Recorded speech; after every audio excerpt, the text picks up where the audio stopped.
আবারও কি শুরু হলো শমশেরগঞ্জে? গভীর রাতে গঙ্গা ভাঙনে আতঙ্ক, চাচণ্ড গ্রামে হুড়োহুড়ি, বহু পরিবার গৃহহীন।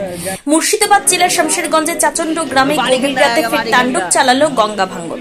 আচমকা নদীর ধারে মাটি ধসে পড়তে শুরু করতে গ্রাম জুড়ে ছড়িয়ে পড়ে আতঙ্ক। প্রাণ বাঁচাতে ঘরবাড়ি ছেড়ে হুড়োহুড়ি করে অন্যত্র চলে যেতে শুরু করেন স্থানীয় বাসিন্দারা।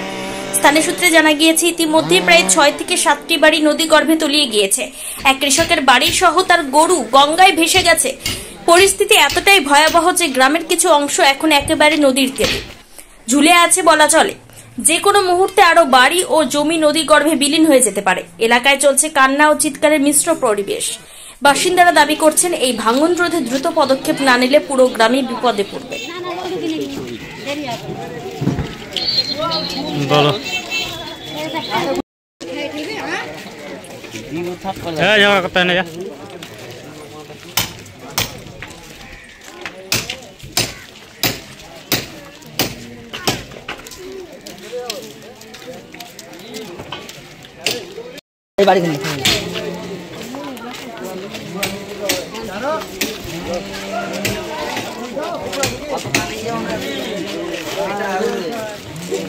গত রাত্রে 1টার পর থেকে ভাঙন শুরু হয়েছে।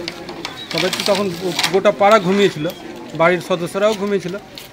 তার মধ্যে একটা ছেলে কাজে জেগেছিল, হঠাৎই শুনতে পাই ভাঙনের শব্দ, একটা লিচুর গাছ বসে গেল। তাড়াতাড়ি বাকিরাকে উঠায়, সব প্রাণ ভয়ে বেরিয়ে আসে বাড়ি থেকে। তার মধ্যে ঘরগুলো সব বসতে লাগে। একটা গোয়াল ঘর ছিল, তাতে গরু ছিল 2-3টা। একটা গরু পুরো মানে নদীর সাথে বয়ে চলে যায় আর কি, কোথায় ভেসে চলে গেছে কেউ জানে না। বাড়ির যা আসবাবপত্র ছিল, কাপড় ছিল, সব চলে গেছে গঙ্গা জলে। তেমন কিছু